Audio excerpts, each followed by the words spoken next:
Hey folks, welcome to another installment of Woodcarving Wednesdays. Today we're going to be answering your questions and of course talking all things woodcarving. I hope that you tune in and enjoy. Feel free to post your questions in the comments below, and if you're watching this after the fact, hopefully the questions, I know they'll be of some value to some folks out there who are trying to carve, who are interested in carving, and maybe are either struggling with their kind of projects in particular, or maybe just have some questions, maybe be it about tools, finishing, various types of wood. I'll do my best to offer help, as this is what I do all day long. I've been a full-time wood carver for 16 years. I've been taking it seriously for about 12 of those years, and I've really enjoyed the journey. Of course, it's been riddled with struggle. You know, it's not always been an easy road, especially starting out. There's a lot of folks in my life at a young age trying to dissuade me from doing art and carving as a career, and looking back, I understand why. It's really not the easiest way to make a living. It really isn't, and it requires a lot of time invested, a lot of energy and effort that could probably be applied to another career, and you could probably make a lot more with whatever that career is. So anyway, it's tough to give a friend wisdom when you're not sure of their commitment level. And so when I started out as a young kid, I loved carving. I was very competitive in a sense with it. In fact, I remember taking one of these strengths finders. It was a personality test, and my number one strength from spending whatever $200 it costed to take this course and get this test, my number one strength was competition. So I think at a younger age I was very competitive, and it kind of drove me to get better quickly. And as I grew older, I sort of fell out of the interest in competition. I reluctantly compete now. I occasionally will if I'm convinced to, but I don't love it. I don't love competition, and I truly think that art is, it's made better for competition in the sense that when you're able to compare yourself to other people in a healthy way, it can push you towards growing yourself. And but I think fundamentally, I just don't like the comparison element of it. So it never made me happy. It never makes me happy. I'm a lot less competitive now than I was then, for sure. So anyway, I digress. Love to hear from you guys. Thanks for tuning in. The reason that it's happening today, the live stream is happening in the shop, in the house as opposed to the shop, is our internet has been acting funny in the main studio there. So we're in the living room today. You can see my quaint little cabin. That's my kitchen. That's my living room, right? So, and then there's the entrance over there. Can't see it, but it's a small cabin, and it's more than what I need. So it's been great. Again, just a reminder, this program is Q&A. So if you have any questions, if you just want to say hello or share what you've been carving, I'd love to talk to you guys. I really appreciate the feedback on the recent videos and folks commenting, of course, as I mentioned before. I have been really sick, so you haven't quite seen as much from me lately.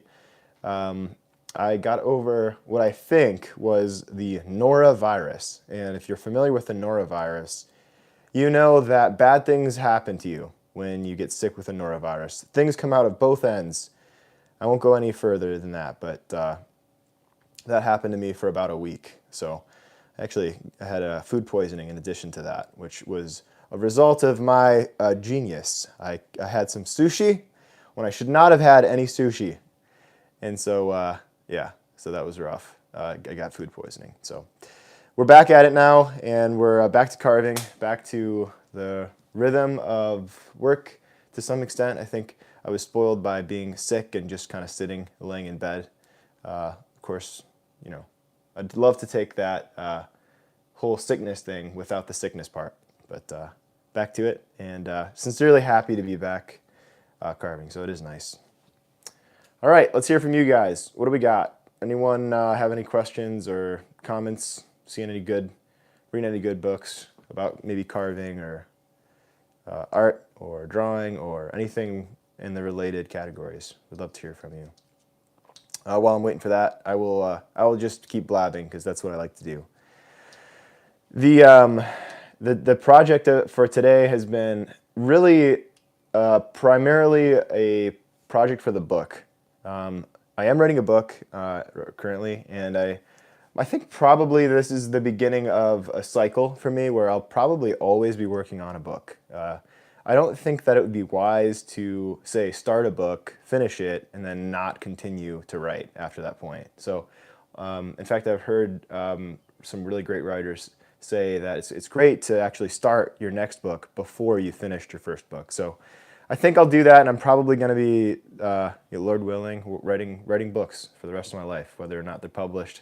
Not everyone probably deserves to be published. And so I've been working on the book, and the book is really just a project-oriented situation. There'll be some written parts, but I'm not going to wax on about carving so much as I am going to explain how I make the projects that I make in the book. So the main project is a female face, and it's kind of whimsical, flowery, leafy, really neat character. So I'm excited to unveil that. And it's also going to be a project that I'm documenting via film to add to the online carving school, which I started in 2020. And I've had a new help with that. So my video guy, Matt Campigiorni, has been very, very helpful. And he is, from this point onward, going to be filming and editing videos for the school. So that's a new update with me. It's cool to have some help. If you are a woodcarver, you know wood carving is lonely, right? It can be pretty lonely, and it's not the best job for extroverts. And so having some extra company, having company in the shop is really nice. So I do like it. All right, so comments coming in. I was just waiting for things to accumulate here.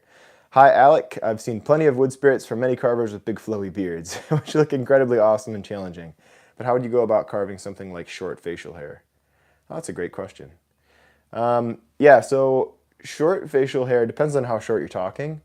It's actually a lot of fun to do facial hair that's short because really you're doing a lot of the same things, right? You're thinking about major groupings and then subgroupings, and then refining those subgroupings with detail. And what that involves is using a range of veiners, and then finishing with potentially a V-tool if you so please or so choose. And what you're doing is you're kind of creating these little short kind of groupings, right? You're getting these little kind of tufts, right? Hair actually, if you analyze it under a microscope, I've never done this, but I've seen pictures, these microscope pictures, it has these little barbules, and each hair actually likes to grab on. The surface of the hair actually likes to grab on. It's kind of like Velcro to other hair. So you will see groupings for that reason, and you can create these kind of tufts with a larger gouge. So if you're doing, say, a 4-inch head, you're going to use, say, a 15 millimeter or a 10 millimeter number 9 to a veiner. And that will be what you use to separate out the major sections, right, for the short hair. Then you'd come in from the bottom, and then you can separate out those sections in a similar way. A lot of times I like to use X patterns down here with the smaller veiner, probably like a 6 to 10 millimeter veiner. And then I'll go back in with either a smaller veiner or a V-tool and really separate out those kind of little bits.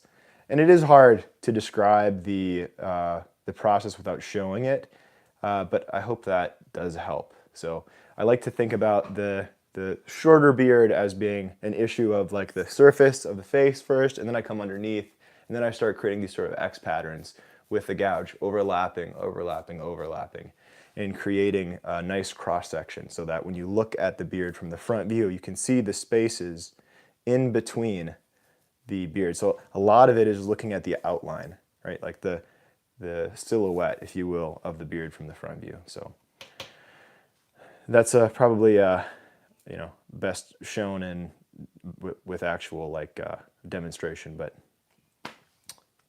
obviously we're in the house, so the internet's not so great in there. I will have that resolved here. I'm hoping to get somebody out here to help me with it. So, okay. Hi from Muskoka, oh, Canada. I noticed you stand to carve your faces. Is it easier to stand or sit? Thank you, S. Chapman. Yeah, it is easier for me to stand in general. It's better for you. There are some really compelling studies. There's a lot of studies, compelling ones that prove that standing is a lot healthier for you. Like literally sitting kills you. So like if you're sitting for extended periods of time all day for your job, the last thing that you should do for your health is sit even more during your hobby. So if carving is a hobby for you, you sit a lot, it's probably best that you try and create a standing position. It's better for your posture. I have problems with my posture, and so it's very, very helpful to have an erect position when you're carving, and really just to stand up. It's super good. And the easel that I use is imperative to making sure that I'm not bending over constantly. It's harder to do that when you're whittling, but it's worth doing making the easel setup if you're doing relief carving for sure. And even I'll do some round carvings that way. I'll start them out on the vertical easel, and then I'll flip them around and mount them to a table to finish them off. So just as long as your head is kind of upright when you're working and you're able to maintain good posture and position, that's a good long-term kind of position to be in. So anyway, that's a really cool question though. Andrew says hi. Hey Andrew. Widow's Maker. All right, Widow Maker. Hey Alec, you're a true inspiration. I'm considering joining your school. Should I stock up on Cottonwood Bark, or is my supply of Basswood still going to be okay? What would you recommend? Hey, well, thanks Widowmaker. Definitely consider checking out the school, and I think it's a good resource. What I'm hearing a lot of folks saying lately is that YouTube is a great free resource, but people are really appreciating the extra kind of level of quality in the school, so I do appreciate that. And I do think it is an effort of mine to hire professionals to kind of help with the school, and that's I want there to be a marked difference in quality, in instruction, depth of information. A lot of what I'm teaching on YouTube is measurement oriented, but what I'm teaching on the school, at least what I'm attempting to teach, is really just like ways for you to understand what we're doing so that you can apply that without having to take measurements. Because the measurements are good. They just don't give you the tools to create your own creative work. So that's what the school is for.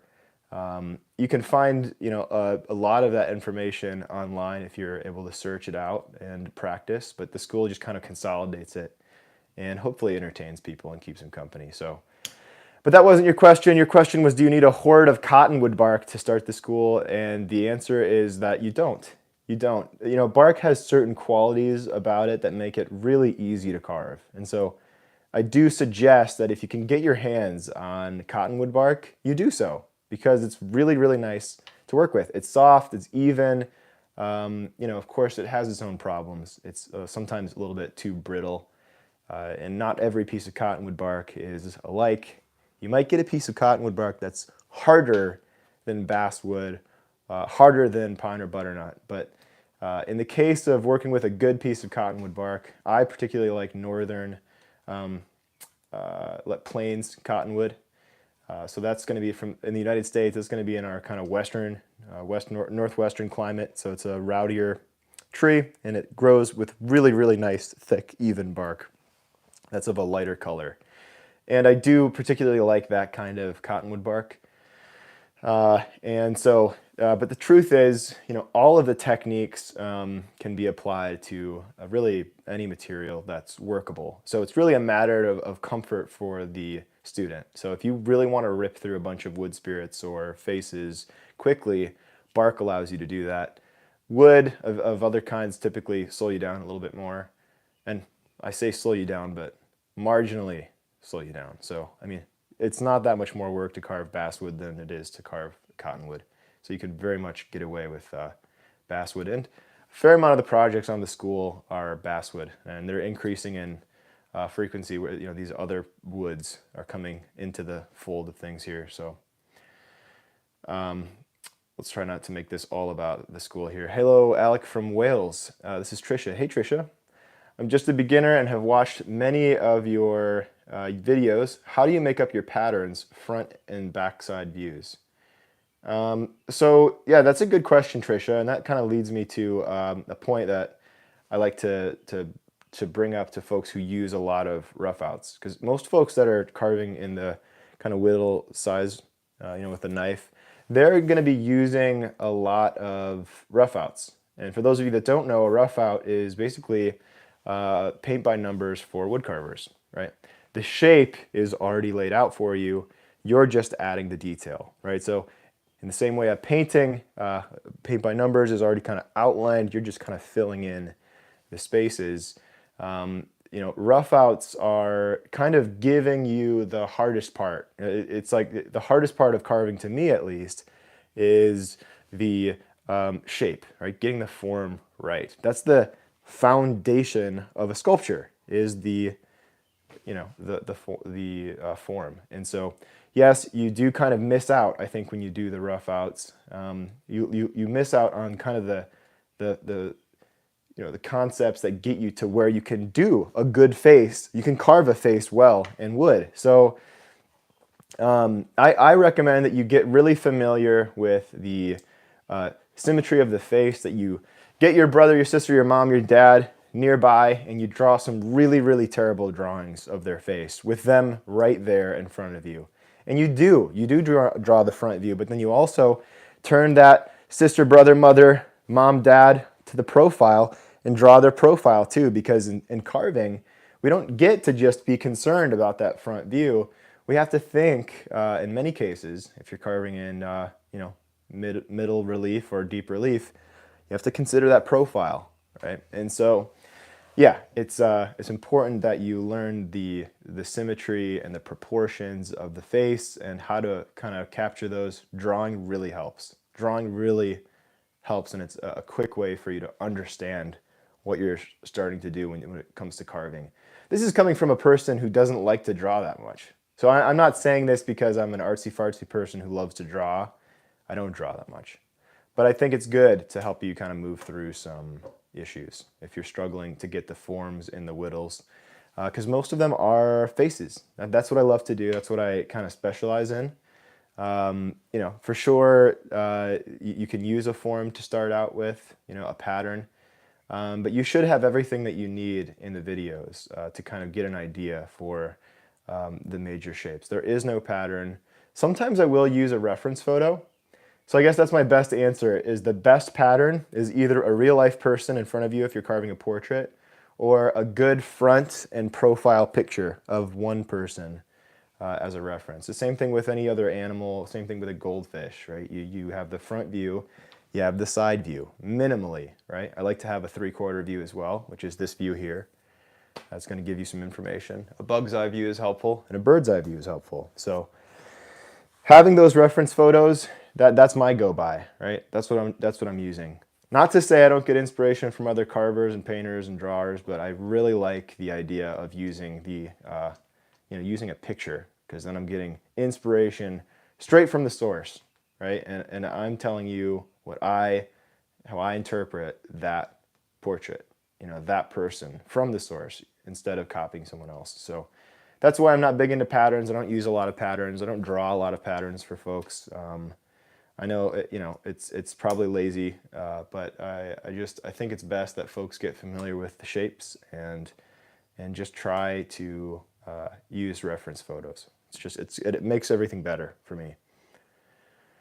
Okay, hopefully that answers your question, Trisha. I'm pretty sure it does. So, all right, this is Andrew. He says, "Hi from Scotland. As I'm new to this fascinating subject of wood carving, my problem is getting started. Where do I start with?" Let's see here. It says here, "Where do I start and with what part of the face?" TIA. What does that mean? Internet people, help me out. What does TIA mean? Maybe he just misspelled something. But So your problem is getting started. This is where I wish we were like a live call-in type situation, because I'm not exactly sure what the question is. So my problem is getting started. Where do I start, and with what part of the face? I think I get it. You know, when I teach carving, the first thing that I say is start with what sticks out the furthest. And the reason I say start with what sticks out the furthest is when you have a project that you're carving, you know, it's really easy to get started way too early with detailing stuff. Like, for instance, a lot of the things that you see happen, you know, a lot of the times, the biggest mistake, put it that way, that I see carvers making is they've got their block of wood and you look away for 2 minutes, and before you know it, you look back, the student's already carving the eyelashes. You know, they're deciding what the pupils will be, you know, the color of the irises. You know, way too much detail, way too early. So if you you know, can get the major forms in first, your carving is going to be that much better, right? So I do suggest that folks start with the nose in many cases, right? So I'll actually start with the nose, and in so doing, I'll get the brow ridge set, the eye placement set, and it's a really handy cut. You know, a lot of times I'll start with the brow ridge, and in so doing, I'm establishing the beginning of the nose. So I'll make a cut with either a knife or a gouge where I'll cut a section out of the bridge. Then I can start to work on bringing the forehead back. I can shape the nose. I'll then create a groove underneath on either side of the nose, so on and so forth. There's a whole process, but I like to start with the nose, the brow ridge, because these forms tend to stick out on the face more than other forms. So, all right. Andrew Kane, thanks in advance. Thanks in advance. Yeah, no problem. I'm an artsy fartsy person. This is Sock Monkey, of course, who has done many types of creative work, and I'm just starting carving. How cool is that? At 80, okay, no, this is, I misread it. And I'm just starting carving thanks to my 88-year-old father. Okay, thanks to your 88-year-old father. I thought you were saying that you were 88, and I was, you know, very proud, but I'm still proud. Who has retired from it and gave me his carving room of tools. I love carving as a beginner and look forward to the rest of my life. Thank you for helping me to do so. Very cool, Sock Monkey. Wow. You inherited an entire room full of tools. We all long for that. But so enjoy that blessing. 65. Well, hey, that's pretty great. You know, my art teacher started making art for the very first time in retirement at age 65. So he was a doctor, medical doctor, and decided that he wanted to be a painter. And he did. He became a painter, and he's one of the best gosh darn painters that I know.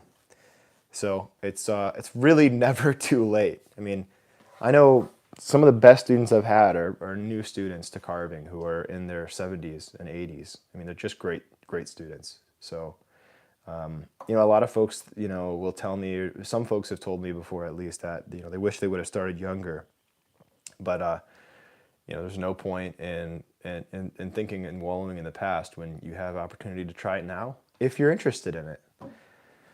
So, that's great. That's great. Take care of those tools. What I can't understand is why my heater is coming on. It's like 85 degrees outside right now. And my electric heater just decided to come on mid-video. This is homespun, guys. There's nothing fancy happening here. The studio is down for the count as far as Wi-Fi goes, and we're in the living room. So thanks for tuning in. I always appreciate it. These are fun, so I enjoy it. Belmonte Steak says, have you ever prank carved a piece? Meaning someone who knows you can actually, who you know can actually take a joke. By the way, the reason I'm struggling to read these, they disappear after a few seconds, so I have to hold on to them, I'm realizing. Okay, so have you ever carved a prank carving piece, meaning someone who you know can actually take a joke is expecting, let's say, a face, and you send them a progress picture of a different piece? No, but I will now. Thank you, Belmonte Steak. Look out, commission clients. That's actually, that is an awesome idea. No, I haven't, but I will say that I am known to mess with my students. We had a guy in one of my classes maybe it was 2 years ago. I think I do this every year, but 2 years ago I had a guy in my class who was, he's just a great dude. I mean, he's kind of, a committed guy. He's been going to all of my classes, or a lot of my classes, for many years, and he's been a great student. But I love to mess with him because he's such a stoic dude. You know those guys who they've seen a lot of life and they don't really have a big reaction to it anymore. Well, he was like that. And so I decided that when he got up at the end of class to use the bathroom, that I'd replace his carving with another piece of wood of the same shape and size that I had simply drawn a smiley face on. And so I hid his carving. I don't know where I put it. I think I put it behind a chair somewhere. And he came back to his carving project, and to his absolute utter horror, he he realized that his carving was gone. Mwahahaha. We got him good. And he got me right back at the end of class. He swept up all of the wood shavings under his project, and I found a little surprise in my little wood tool holding drawer. It was just completely full of wood shavings. So he got me good. He got me real good. Yeah, I mean that same prank has played out many times. I mean, one time I took someone's orange, their fruit, and I screwed it to their bench when they left. I got their carving, hid it somewhere, and then I drew a smiley face on their orange. I'm pretty ruthless, so if you can't take the jokes, don't take the class. That's a great idea though, Belamonte. Have you ever made a video? Actually, it isn't a great idea because I don't want to. I guess if I have a client who's a friend, they can handle the pranks, but I'm not about to prank my my big high-paying clients. Have you ever made a video where you take a carving of a young person and then carve it to make them look old, so we can see the differences in shapes, wrinkles, etc.?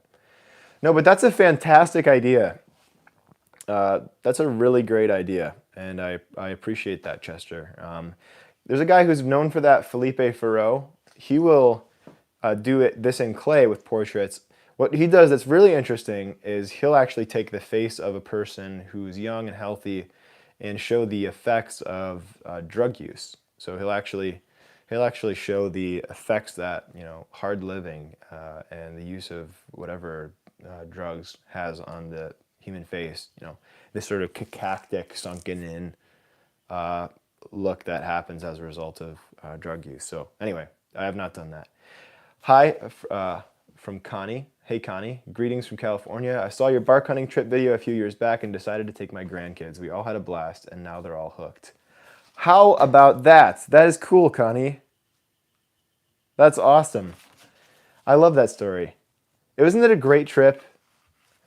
I don't know if you went to Montana, but I never ever regret my trips to Montana. That is such a cool place to be, and it's so much fun. So yeah, so I tripped out there for years, and I really enjoyed it. I haven't been out in a while, but I need to get back out there. It's an amazing place. So yeah, most of the materials that I hunt for are from out west. So you're talking about Wyoming, Montana, Idaho, sometimes the Dakotas. The best materials, the materials that I like carving the most tend to come from out west. So, but there's something about Montana that I really like. I've not been to Alaska yet, but I'm told that there's a very similar kind of vibe there, maybe even a more extreme version of Montana. But that's probably one of the bucket list states to visit. But Montana is not only a great place to find materials, but it's a great place to camp and vacation. So we always say we're out there collecting wood, but we're really just having fun out there. So it's an excuse to see the beautiful mountains. And we are working, don't get me wrong, we are working when we're down there collecting materials. It's pretty awesome. And it makes what I do possible. Saves a lot of money too, collecting the materials yourself. It's just hard to find those materials in some cases, right? So cottonwood bark, we're using a lot of, actually haven't done this in a while, but juniper. Juniper, which oddly enough I learned recently, juniper is the category of wood that red aromatic cedar falls into the juniper family. So it's not a cedar. In fact, it's actually a member of the juniper family. So, yeah, Greg says, or actually this is still Connie, that we were in New Mexico. Montana is on the bucket list. Yeah, okay, so there's a materials trip to New Mexico. That sounds fun. Very cool. All right, folks, I have to get back to work. Let's wrap this up. I'll take a question or two more. Okay, so Belamonte Steak says, I vote you and Lucas collab on an acoustic instrumental album.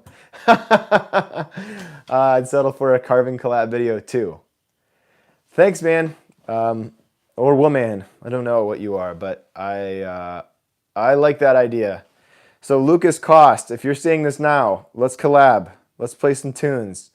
Lucas Cost, everyone, is a woodcarver, kind of an acquaintance of mine, who is a fan-freaking-tastic guitar player.